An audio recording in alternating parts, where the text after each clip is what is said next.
The Department of National Planning and Monitoring, through the National Compulsory Services Development Program, conducted a week-long consultation in Morobe Province to support the development of the National Compulsory Services Framework and the Service PNG Pathway.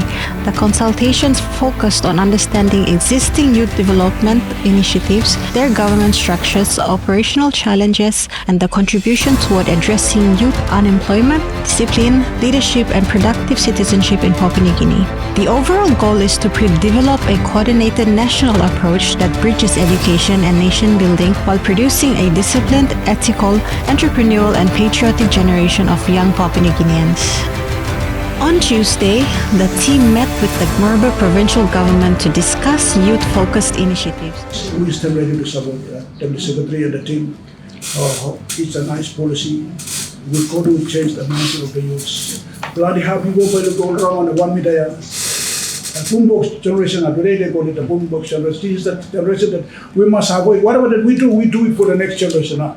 So we must set the foundation, set a platform for our children to at least take it from there. So, gentlemen and ladies, we are very, very happy and we'll be in support of this. Maybe there's a national program, it's a really national program.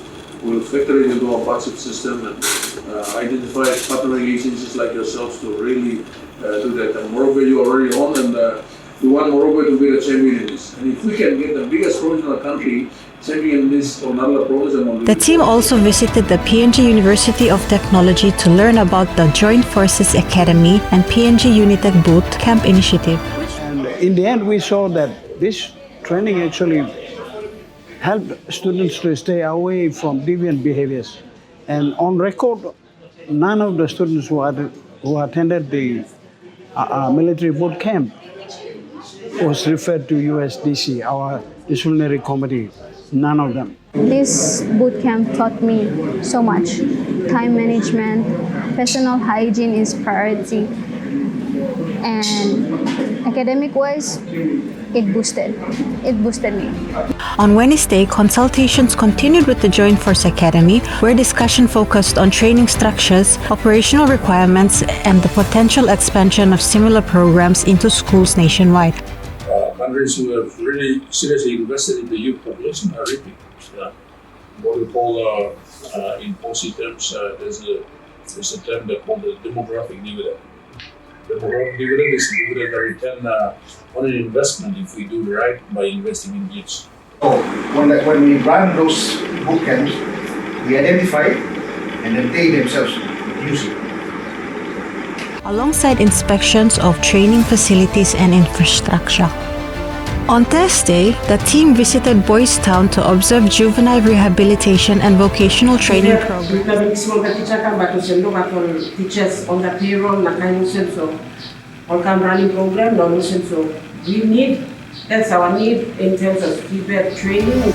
Later, the team visited Gavansis Adventist Primary School to for people that will become somebody in the future who wants to become like army and soldier like this guy.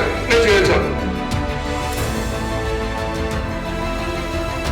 The most important thing that we believe on, that's why we should have spiritual program that will help kids to see the best of the also our life is happy. Many people, like you said, the community will plan. Because I find that abuse is a structure of the problems.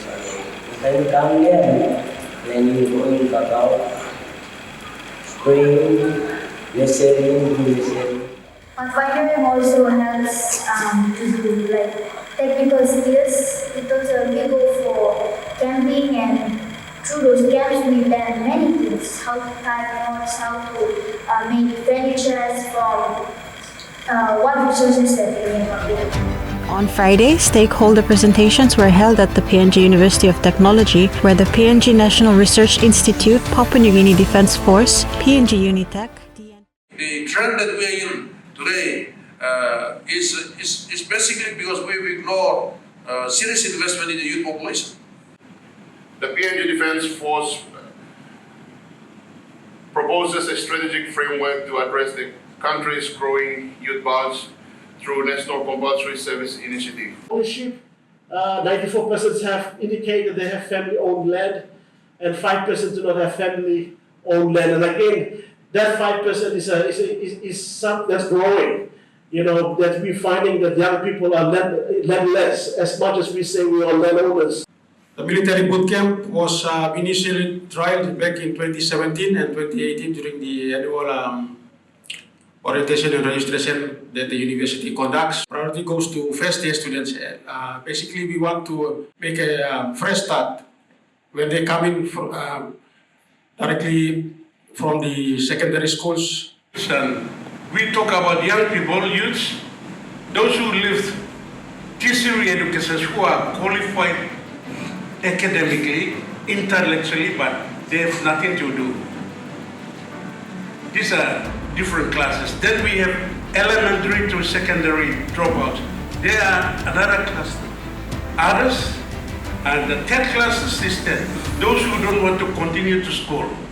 And the fourth clusters are those no teachers, so they're left behind. This is an overview of the policy. We are trying to, 50 years is up. This year is number 1 year, starting for the next 50 years. And the vision of the policy is a new mindset, a PNG mindset, that is holistic, responsible, resilient, and globally aware. So the vision of this policy is to harness the youth potential. Those disadvantaged ones, they have potential. So we are trying to do this through the character building, life skills, and state services and entrepreneurship. As a policy to deliver or look at in terms of interventions within the sectors, it will be all under the 4 main sectors: education sectors, health, law and justice, and economy. These are the 3 sectors that we will be focusing on in this policy space. Be part of this great movement to really make sure we invest seriously in our youth development in our country, and that will be the future that will create for all of us. So let's not wait for others to do for us. Let's get in there, put our hands in, put our resources in, our efforts in, and let's seriously look at how we can, through programs like technical vocational training, through the school cadetship programs, through the boot camp programs, and many other programs within our systems that we can build to create this country a better place for us. So this is just the beginning. We will continue to roll out and make the policy become final with a lot of MOUs to be signed, and we're expecting serious investment in our young population in this country. The consultations concluded with a panel discussion and question and answer session, allowing participants to provide recommendations and technical input to strengthen the proposed National Compulsory Service Program.